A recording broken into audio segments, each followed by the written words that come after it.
ಸಿಂಹರಾಶಿ ನೌಕರಿಗೆ ಸಂಬಂಧಪಟ್ಟ ಹಾಗೆ, ವಿಶೇಷವಾದಂತಹ ಹೆಚ್ಚಿನ ವಿದ್ಯಾಭ್ಯಾಸಕ್ಕೆ ಸಂಬಂಧಪಟ್ಟ ಹಾಗೆ ವಿದೇಶದ ವಾರ್ತೆ ನಿಮಗೆ ಸಂತೋಷವನ್ನು ಕೊಡುತ್ತೆ. ನನಗೂ ಇಂತಹ ಅವಕಾಶಗಳು ಸಿಕ್ಕತ್ತಾ ಅನ್ನುವಂತಹ ಆಲೋಚನೆ ಇದ್ದವರಿಗೆ ಬಹಳ ವಿಶೇಷವಾಗಿ ಫಲ ಸಿಕ್ಕಿದಂತಹ ಸಂತೋಷವಾಗುವಂಥದ್ದು.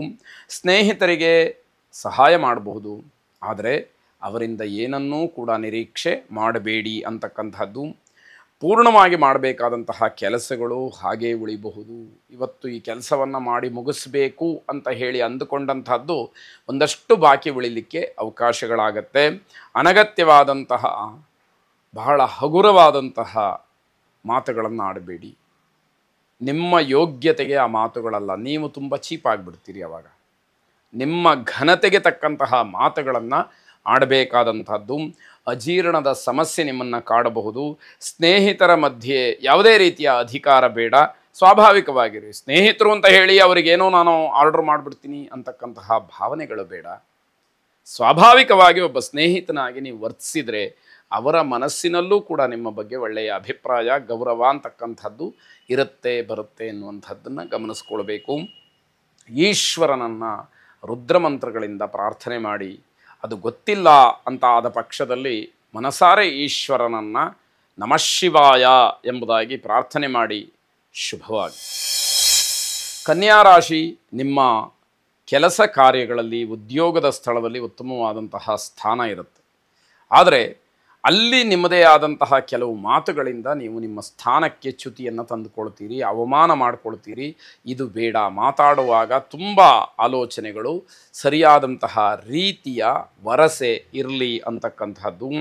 ಗೌರವಕ್ಕೆ ತಕ್ಕ ಕೆಲಸವನ್ನು ಮಾಡಿದರೆ ಶುಭ ಇರುತ್ತೆ. ನಿಮಗೆ ಜನ ಗೌರವ ಕೊಟ್ಟಾಗ ಅದಕ್ಕೆ ತಕ್ಕ ಹಾಗೆ ನೀವು ನಡ್ಕೊಳ್ಬೇಕು. ನಿಮ್ಮ ಸ್ಥಾನಕ್ಕೆ ಅನುಗುಣವಾದಂತಹ ಕೆಲಸವನ್ನು, ನಿಮ್ಮ ಸ್ಥಾನಕ್ಕೆ ನ್ಯಾಯ ಒದಗಿಸ್ತಕ್ಕಂತಹ ಕೆಲಸವನ್ನು ನೀವು ಮಾಡಬೇಕಾಗತ್ತೆ. ಆಗ ಮಾತ್ರ ನಿಮ್ಮ ಗೌರವ ಹೆಚ್ಚಾಗುವಂಥದ್ದು. ಬೇರೆಯವರನ್ನು ಅವಲಂಬಿಸಿಕೊಂಡೇ ಕಾರ್ಯಪ್ರವೃತ್ತರಾಗಬಾರದು. ನೀವು ಯಾವುದೋ ಒಂದು ಕೆಲಸ ಮಾಡಬೇಕು, ಬೇರೆಯವರ ಆಶ್ರಯವನ್ನು ಪಡ್ಕೊಂಡು ನಾನು ಮಾಡ್ತೀನಿ ಅಂತ ಹೇಳುವಂಥದ್ದು ಇದೆಯಲ್ಲ, ಅದು ತಪ್ಪಾಗುತ್ತೆ. ಬೇರೆಯವರ ಆಶ್ರಯವನ್ನು ಒಂದಷ್ಟರ ಮಟ್ಟಿಗೆ ನೀವು ತಗೊಳ್ಳಿ, ಆದರೆ ಪೂರ್ಣವಾಗಿ ಅವಲಂಬನೆಯನ್ನು ಮಾಡಿಕೊಂಡ್ರೆ ನಿಮಗೆ ಅದು ತೊಂದರೆ ಆಗಬಹುದು ಅನ್ನುವಂಥದ್ದು. ಮಕ್ಕಳಿಂದ ಅವಮಾನ, ಮಕ್ಕಳ ಹತ್ರ ಬುದ್ಧಿ ಹಿಡಿಸ್ಕೊಳ್ಬೇಕಾದಂತಹ ಪ್ರಮೇಯ ಬರುತ್ತೆ. ಅದಕ್ಕೆ ಅವಕಾಶವನ್ನು ಮಾಡಿಕೊಡಬೇಡಿ. ನಿಮ್ಮ ಲೋಪದೋಷಗಳ ಅನಾವರಣವಾಗುತ್ತೆ, ಅವಮಾನವಾಗುತ್ತೆ. ಏನೆಲ್ಲ ತಪ್ಪುಗಳನ್ನು ಮಾಡಿದ್ದೀರಿ, ಮಾಡ್ತಾ ಇದ್ದೀರಿ ಅನ್ನುವಂಥದ್ದು ಹೊರಬರುತ್ತೆ. ಅವಮಾನವಾಗುವಂತಹ ಸಾಧ್ಯತೆ. ಕುಟುಂಬ ನಿರ್ವಹಣೆಯ ಬಗ್ಗೆ ಚರ್ಚೆಯನ್ನು ಮಾಡ್ತೀರಿ, ಜಗಳ ಆಗುತ್ತೆ. ಇದೆಲ್ಲವನ್ನು ಆಲೋಚಿಸಬೇಕಾದಂತಹ ಪರಿಸ್ಥಿತಿ ಬಹಳವಾಗಿದೆ.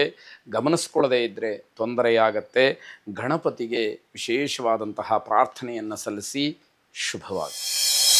ತುಲಾರಾಶಿ ಶತ್ರುಗಳಿಂದ, ವಿರೋಧಿಗಳಿಂದ, ನಿಮಗೆ ಆಗದೇ ಇರತಕ್ಕಂಥವರಿಂದ ನಿಮ್ಮ ಒಂದಷ್ಟು ಕೆಲಸಗಳು ಹಾಳಾಗುತ್ತೆ. ಆ ಕಡೆ ಹೆಚ್ಚು ಗಮನ ಇರಬೇಕಾದಂಥದ್ದು. ಯಾವುದೇ ವಿರೋಧಿಗಳು ಬಂದರೂ ಕೂಡ ಅವರೆಲ್ಲರನ್ನ ತಡೆದು ನಾನು ನನ್ನ ಕೆಲಸವನ್ನು ಮಾಡ್ತೀನಿ ಅಂತಕ್ಕಂತಹ ಮನೋಧೈರ್ಯ ನಿಮಗೆ ಬಹಳ ಮುಖ್ಯವಾಗುತ್ತೆ. ನಿಮ್ಮ ವರ್ತನೆ ಮಾಮೂಲಿಯಂತೆ ಇರಲಿ, ಎಂದಿನಂತೆ ಇರಲಿ, ರಾಜಿ ಆಗೋದು ಬೇಡ. ಅದರಲ್ಲಿ ಯಾವುದೋ ಒಂದು ದಾಕ್ಷಿಣ್ಯಕ್ಕೊಳಗಾಗಿ ನೀವು ಹೊಂದಾಣಿಕೆಯನ್ನು ಮಾಡಿಕೊಳ್ತಕ್ಕಂಥದ್ದು ಖಂಡಿತವಾಗಿ ಬೇಡವೇ ಬೇಡ ಅಂತ ಅರ್ಥ. ವಿದ್ಯಾರ್ಥಿಗಳಿಗೆ ಅನುಕೂಲ ಇದೆ, ಆದರೆ ಆಲಸ್ಯವನ್ನು ತೋರಿಸಬೇಡಿ. ಚಟುವಟಿಕೆಯಿಂದ ನಿಮ್ಮ ಕರ್ತವ್ಯವನ್ನು ನೀವು ಮಾಡಿದಾಗ ನಿಮ್ಮ ಓದಿಗೆ ಅಥವಾ ನಿಮ್ಮ ವಿದ್ಯಾಕ್ಷೇತ್ರಕ್ಕೆ ಬೇಕಾದಂತಹ ಅನುಕೂಲತೆಗಳೆಲ್ಲವೂ ಕೂಡ ಸಿಕ್ಕುವಂಥದ್ದು, ಆಗುವಂಥದ್ದು ಆಗತ್ತೆ ಅಂತ ಅರ್ಥ. ವ್ಯಾಪಾರ ಅಥವಾ ವೃತ್ತಿ ಇದರಲ್ಲಿ ಅನಿರೀಕ್ಷಿತವಾದಂತಹ ಲಾಭ, ನಿಮಗೆ ಗಮನಕ್ಕೆ ಬರದೇ ಇರತಕ್ಕಂಥದ್ದು, ನಿಮಗೆ ಕಲ್ಪನೆಗೂ ಮೀರಿದಂತಹ ಲಾಭವನ್ನು ನೀವು ಗಮನಿಸ್ತೀರಿ ಅಂತ ಅರ್ಥ. ಸಾಧುಗಳ ಅಥವಾ ಧಾರ್ಮಿಕ ಮುಖಂಡರ ಭೇಟಿಯನ್ನು ಮಾಡ್ತೀರಿ. ಮನಸ್ಸಿಗೆ ತುಂಬ ಆನಂದವಾಗ್ತಕ್ಕಂತಹ ಸಮಯ. ನಿಮ್ಮ ವಿಚಾರಗಳನ್ನು ಅವರ ಜೊತೆಯಲ್ಲಿ ಹಂಚಿಕೊಳ್ಳೋದಕ್ಕೆ, ಅವರು ಹೇಳಿದಂಥದ್ದನ್ನು ಕೇಳೋದಕ್ಕೆ ಉತ್ತಮವಾದಂತಹ ಸಮಯವಾಗುತ್ತೆ. ಹಣಕ್ಕೆ ಕೊರತೆ ಇಲ್ಲ, ಕೀರ್ತಿಯೂ ಕೂಡ ನಿಮ್ಮದಾಗತ್ತೆ ಅನ್ನುವಂತಹ ಸಮಾಧಾನ, ತೃಪ್ತಿ ನಿಮಗಿರುವಂತಹ ಯೋಗ. ವಿಶೇಷವಾಗಿ ನಾಗನಿಗೆ ಅಥವಾ ಸರ್ಪಕ್ಕೆ ಪ್ರಾರ್ಥನೆಯನ್ನು ಸಲ್ಲಿಸಿ ಶುಭವಾಗಿ. ವೃಶ್ಚಿಕ ರಾಶಿ ಸಮಾಜಮುಖಿಯಾಗಿ ಮಾಡ್ತಕ್ಕಂತಹ ಕೆಲಸದಿಂದ ಉನ್ನತವಾದಂತಹ ಸ್ಥಾನ, ಅಥವಾ ವಿಶೇಷವಾದಂತಹ ಹುದ್ದೆ ಇಲ್ಲ ನಾಯಕತ್ವ ಅಥವಾ ನಿಮ್ಮ ಮುಂದಾಳತ್ವದಲ್ಲಿ ಒಂದಷ್ಟು ಕೆಲಸಗಳು ನಡೀತಕ್ಕಂತಹದ್ದು ನಿರ್ಧಾರವಾಗುತ್ತೆ. ಇದು ನಿಮಗೆ ಆಗತಕ್ಕಂತಹ ವಿಶೇಷವಾದಂತಹ ಲಾಭ ಅಂತ ಹೇಳಬೇಕು. ರಾಜಕೀಯ ವಿಷಯಗಳಿಂದ ದೂರ ಇದ್ದರೆ ಬಹಳ ಒಳ್ಳೆಯದು. ರಾಜಕಾರಣಿಗಳಾಗಲಿ ರಾಜಕೀಯದ ವಿಚಾರದ ಸೋಂಕಾಗಲಿ ನಿಮಗೆ ಇದೆ ಅಂತಾದರೆ ಸ್ವಲ್ಪ ಕಷ್ಟ ನಷ್ಟಗಳನ್ನು ನೋಡಬೇಕಾದಂಥದ್ದಿರುತ್ತೆ.